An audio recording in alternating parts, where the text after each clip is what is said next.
என் மனைவிக்கு எனக்கு ஒரு பெரிய கேள்வி. வாழ்க்கையை அர்ப்பணிச்சு இவ்வளவு தியாகத்தோட சரியா தூக்கம் கிடையாது. நீங்க நினைக்கிறீங்க மேடையில் நின்னா ஃபேமஸ் ஆனா நின்றலாம், அதெல்லாம் ஒண்ணும் கிடையாது. எவ்வளவு வழியில வரணும் தெரியுமா? எவ்வளவு பேக் ஸ்டாபிங்ஸ். பணம் அப்படி கொட்டி கிடக்குன்னு நினைச்சீங்களா? கையில 10 ரூபாய் இல்லைனாலும் வெளியில கோடி கணக்கில் பேசுவேன். ஃபெய்த் இன் காட், அவரை மாத்திரம் நம்பி ஓடிட்டே இருக்கிறோம்.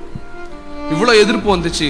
காலையில ஒரு 3 மணி இருக்கும், குவைத்துல என் ஒய்ஃப் பெட்ல புரண்டு அழுது சொல்றா, these people are not humans.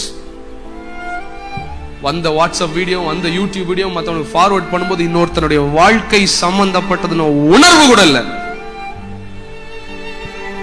I'm sorry for being emotional. I cannot see such hypocrites and Pharisees and Sadducees living on this land anymore. We are not here to kill them, but let us help them to understand Christ is the only King of Kings.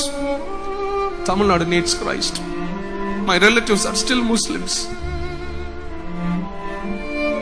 Last time when I went home, நான் ஊருக்கு போகும்போது beer Mohammed எங்க மாமா பேர், எங்க அம்மா கூட பிறந்த தம்பி, போனை தூக்கி காமிக்கிறான். ஏசு ஏசுன்னு ஓடனியாடா, இப்ப அவனுக்கு எதனாட உன்னை பத்தி பேசுறாங்க? ஏசு உனக்கு என்ன கொடுத்தாரு? இத்தனை பெரிய தமிழ்நாட்டுல ஒரு தமிழ் தலைவர் கூட என் கூட வந்து நிக்கல.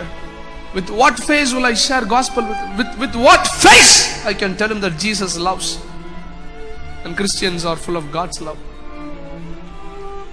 I told him and I said, Christians may be bad, but my Christ is good to me. யாகுலம் என்னை